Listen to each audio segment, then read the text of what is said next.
తాకట్లో ఉన్న మీ బంగారాన్ని విడిపించి ఆ రోజు ఆన్లైన్ రేటుకి కొంటాం. Sharma gold company.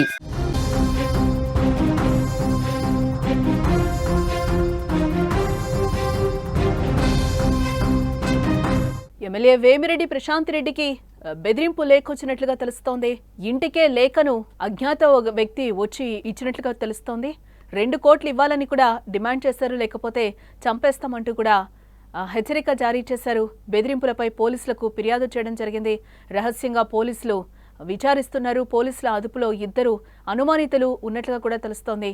2 కోట్లు ఇవ్వాలి, లేకపోతే ప్రాణాలు తీస్తాం. ఈ వార్నింగ్ ఎవరికో తెలుసా? టీడీపీ నేత కోవూరు ఎమ్మెల్యే వేమిరెడ్డి ప్రశాంత్ రెడ్డికి ఓ అజ్ఞాత వ్యక్తి ఏకంగా ఆమె నివాసానికి వచ్చి బెదిరింపు లేఖనిచ్చి వెళ్లాడు.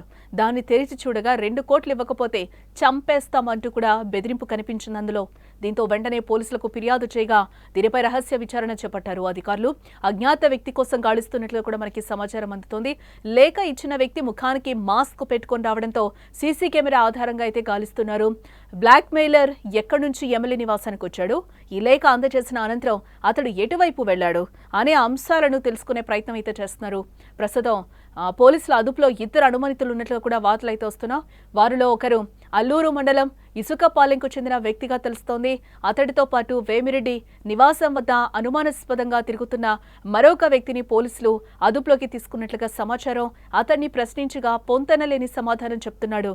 దీంతో అతన్ని పోలీస్ స్టేషన్కు తరలించి విచారిస్తున్నట్లుగా సమాచారం అయితే అందుతోంది. అతడి వద్ద నుంచి 4 సెల్ ఫోన్లను పోలీసులు స్వాధీనం చేసుకున్నారు. ఎమ్మెల్యే ప్రశాంతికి బెదిరింపు లేఖ వచ్చిన విషయం వాస్తవమని కూడా స్పష్టం చేశారు.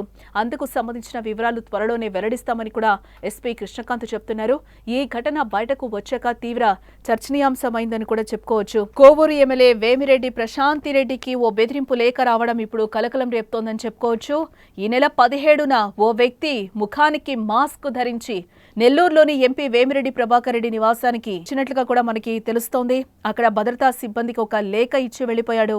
కార్యాలయ సిబ్బంది ఆ లేఖను తెరిచి చూడగా అందులో 2 కోట్ల రూపాయలు ఇవ్వాలి, లేకపోతే ప్రాణహాని తప్పదు అని పేర్కొనడం జరిగింది. వెంటనే ఈ విషయం ఎమ్మెల్యే ఎంపీకి తెలియచేసి పోలీసులకైతే ఫిర్యాదు చేయడం జరిగింది. పోలీసులు గోప్యంగా విచారణ ప్రారంభించి అల్లూరి మండలం ఇసుకపాలెం గ్రామానికి చెందిన ఓ వ్యక్తిని అనుమానితుడిగా గుర్తించి ఇప్పటికే అదుపులోకి తీసుకున్నట్లుగా కూడా మనకి తెలుస్తోంది. అదనంగా వేమిరెడ్డి ఇంటి వద్ద అనుమానాస్పదంగా తిరుగుతున్న మరో యువకుడిని కూడా ప్రశ్నించగా ఆయన సమాధానాలు సరిపోకపోవడంతో పాటు ఆయన వద్ద 4 మొబైల్స్ ఫోన్లు ఉండడాన్ని కూడా గుర్తించిన పోలీసులు అతన్ని కూడా కస్టడీలోకి తీసుకొని విచారిస్తున్నట్లుగా మనకైతే సమాచారం అందుతోంది. త్వరలోనే దీనికి సంబంధించి పూర్తి వివరాలు చెప్తామని కూడా పోలీసులు అంటున్నారు.